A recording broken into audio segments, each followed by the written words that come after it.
almost have people take a hybrid approach. Hybrid approach to regulation is, we got kind of, again, we mentioned GDPR, CCPA, there's lots of them out there, but kind of like, what if we got those right, plus we kind of took a more of a principle-based approach to the others, would we be okay? Well, you can see about half the companies, 45%, almost half, are taking a kind of hybrid approach.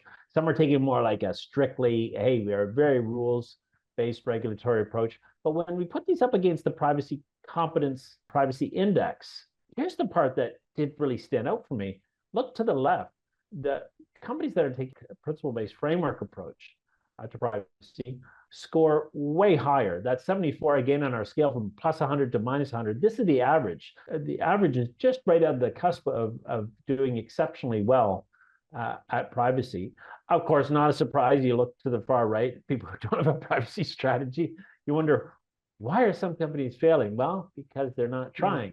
Would probably be the simple answer, but those who are taking a principle-based framework and approach, combined with good technology, good advice, et cetera, scoring so high. Just remind you, the average was 60%. You're scoring 14 points higher on that just by taking a principle-based approach to compliance.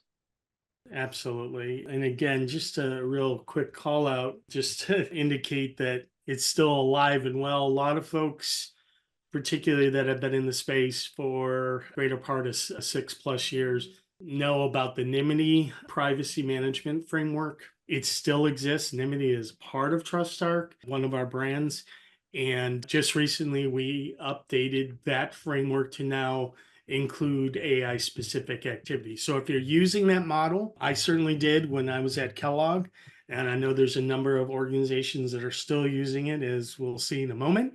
The notion that it is somehow stale or not current is not true. And so you can find this information online or give us a shout and we'll get you a copy of the new Nymity framework with AI specifically aligned. So with that, Gary, kind of talking a little bit about the Nymity framework. Yeah, the Nymity framework. Well, look, there's a lot here.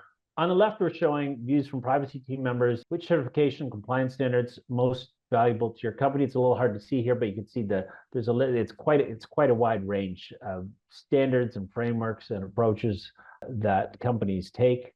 What we're showing on the right, and this is where I think the interesting part comes, is we then correlate that to their privacy index scores. And there's the Nymity framework that you mentioned, Paul. The average company using this is at a 72.